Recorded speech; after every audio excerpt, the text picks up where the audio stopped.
Bienvenue à vous sur une nouvelle vidéo de Kazaku.com. Dans celle-ci, on traitera un exercice classique du thème de la convexité. Cet exercice sera le premier de la série dédiée à ce thème. Sur petit f, une fonction convexe, croissante et non constante. Nous voulons prouver que la limite en plus l'infini de f est égale à plus l'infini. La première des choses à faire est de se remémorer la définition de la convexité.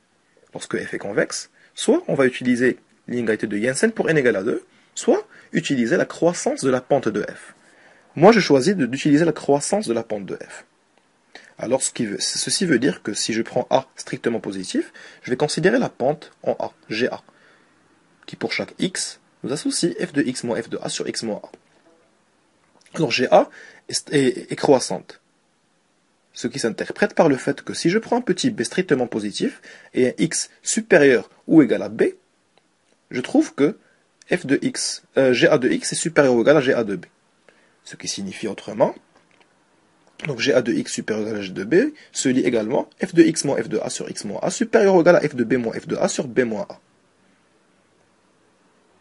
Alors si je choisis petit x strictement supérieur à a, x strictement supérieur à a, je vais multiplier les deux termes de l'inégalité pour obtenir fx moins fa supérieur à x moins a sur b moins a fois le tout f de b moins f de a. Voulant encore plus simplifier, je vais trouver que f de x major, c'est l'expression-là. Alors, arrivé à ce stade, je vais encadrer très bien mon expression et commencer à analyser. Bien sûr, cette expression est valable pour x supérieur à a et supérieur à b. Moi, qu'est-ce que je vais prouver? Que limite en plus l'infini de f est égale à plus l'infini. En même temps, je sais que f major une quantité donnée. Une quantité qui a de la chance de tendre vers plus l'infini. Qu'est-ce qu'il me suffit? Que f de b moins f de a soit strictement positif. Et donc, je vais me souvenir que f est non constante.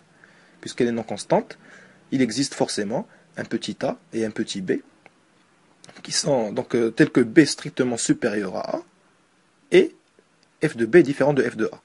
Forcément, f de b est strictement supérieur à f de a, puisque f est croissante.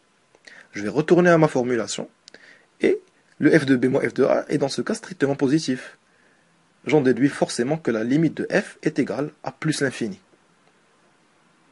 Maintenant, récapitulant, pour donc résumer ce qu'on a fait.